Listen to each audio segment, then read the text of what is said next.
The vibe of this festival is sick. It's kind of the first time we've done like more of a live show in a little bit. In a long time. So it feels really cool to be back here. Very sweaty, very hot. I loved it, yeah. I saw a few kids that couldn't make it to the end. They had to take a little break, but other than that, one of them was me. Yeah, one of them was me. We're Breathe, Carolina. We're at the So What Music Festival in Dallas, Texas with Monster Energy. You know what it is.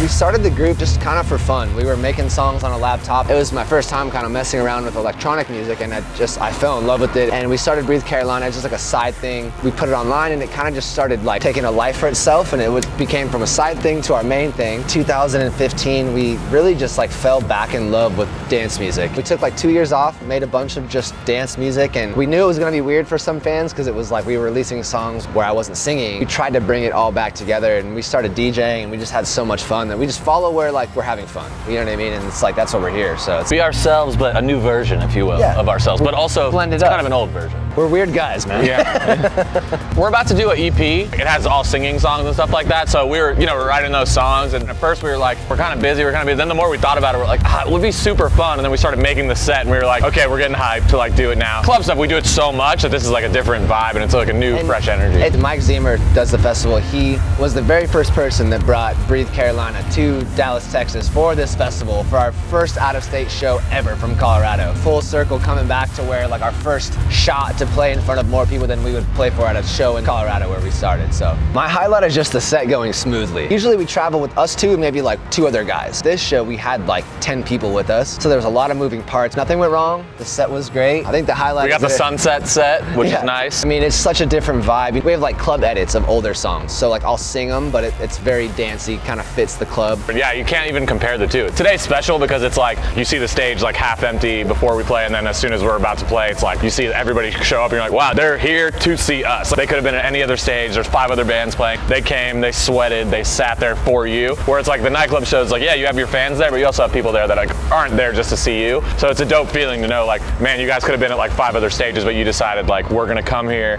sit in the most sun bathing the hottest stage. part of the day. Yeah, that feels really cool. People are just excited to do stuff and like live music, and it's awesome. It's an awesome time. Yeah, we're doing an Asia tour for about 3 weeks. Then we come back and just a bunch of fly dates. And we just finished our EP, all singing songs and stuff like that. So we're gonna work out the plan for that, and then that'll be most likely we're gonna do a couple of these sets, like 5 to 10 of those a year in select cities, and just make it like a really cool moment. So we can still do our nightclub stuff that we love to do, but then also throw it back for like all the older fans. And we get in this weird zone where for like 6 months, all we'll do is write songs. And then we don't even talk about why, but then we'll just stop for a while. And then like 3 months later, we'll go back and listen to like these 100 songs that we made. And then we'll go through and pick out like our favorite ones and then remake them, and then that's like now the new EP. Like that's what we did this last. Yeah, the EP week 2 years later, and we're like, all right, it's really sick. We need to finish it. But yeah, we're always writing on the road, sending stuff to other producers to help us mix or master stuff while we're traveling, and we don't live in the same state, so we have to be just doing it on the go all the time. It's kind of nice. We can fly to a show on Friday and Saturday, and then on